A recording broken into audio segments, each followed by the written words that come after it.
সম্মানিত মুসলিয়ান কিরাম, বিভিন্ন সময় মানুষ বিভিন্ন রকমের জিনিস নতুন করে আমদানি করে, কেউ আছে পুরান জিনিসকে আবার তুলে ধরে।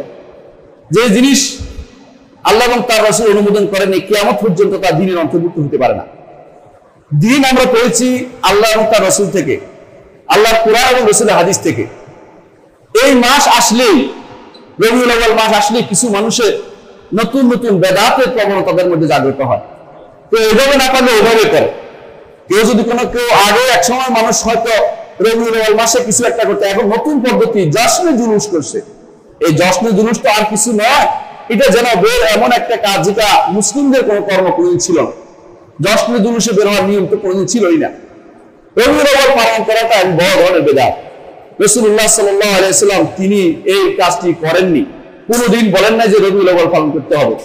রাসূলুল্লাহ সাল্লাল্লাহু আলাইহি ওয়াসাল্লাম তিনি যেমন করেননি, তার সাহাবীরাও কোনোদিন এই রবিউল আউয়াল পালন করেননি। এমনকি ইমামরা আবু হানিফা, মালিক, শাফি, আহমদ তারাও কোনোদিন রবিউল আউয়াল পালন করেছে কেউ দেখাতে পারবে না। বুখারী, মুসলিম, আবু দাউদ, তিরমিজি, নাসাই, ইবনে মাজাহ যে সমস্ত ইমাম প্রসিদ্ধ, তারাও তাদের কিতাবে রবিউল আউয়াল সম্পর্কে একটা কুশব্দটি করেন নাই। এর অর্থ হচ্ছে এটার কোনো অস্তিত্বই নেই, এটা কোনোদিন কেউ ইবাদত মনে করে নাই।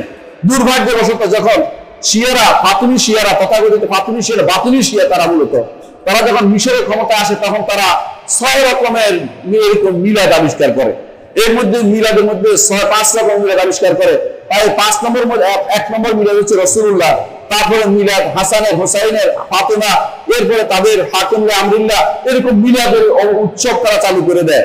এরা সালাত থেকে দূরে, কিন্তু উৎসবে তারা খুব প্রিয়, উৎসব পালন করতে খুব পছন্দ করে। আমাদের আশেপাশে বিভিন্ন ধর্মে দেখবেন যে তারা উৎসব প্রিয়। কিছু মানুষ আছে এখন দেখবেন রাস্তার পাশে বিরাট ছবি এঁকে দিয়েছে। কিছু মানুষ আছে এই সুযোগে মুসলিম হিন্দু এক করে বলতে চায়। কেউ বলতে চায় যে সমস্ত মানুষ মুসলিম হিন্দু যাই হোক, তারা সবাই এখন উদযাপন করতে থাকবে।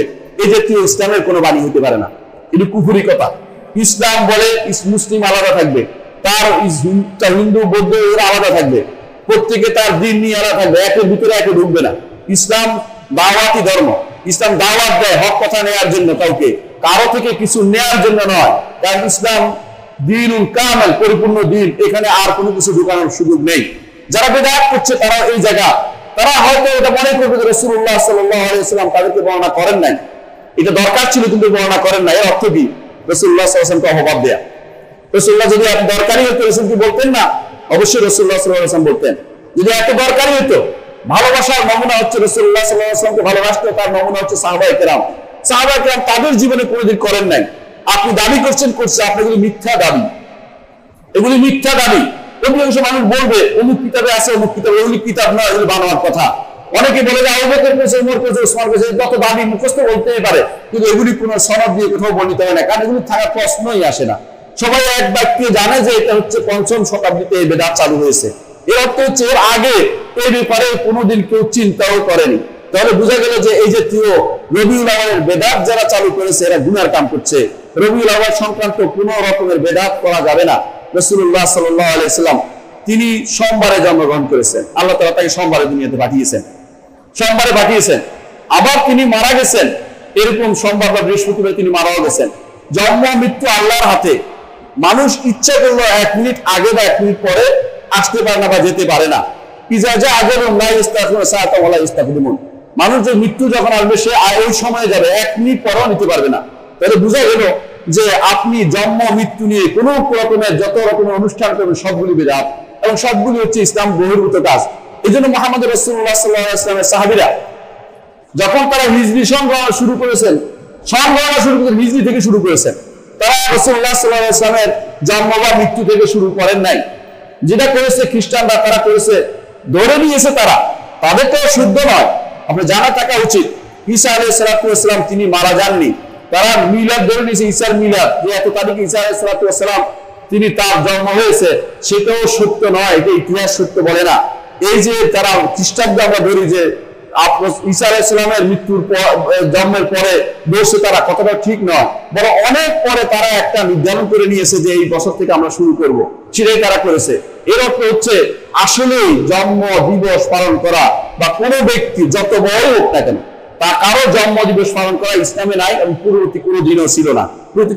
ইসলামে পূর্ববর্তী দিন নবীদের দিন সবটাই ইসলাম ছিল, কিন্তু এমনকি বিকৃত দিনগুলোতেও সেগুলি ছিল না।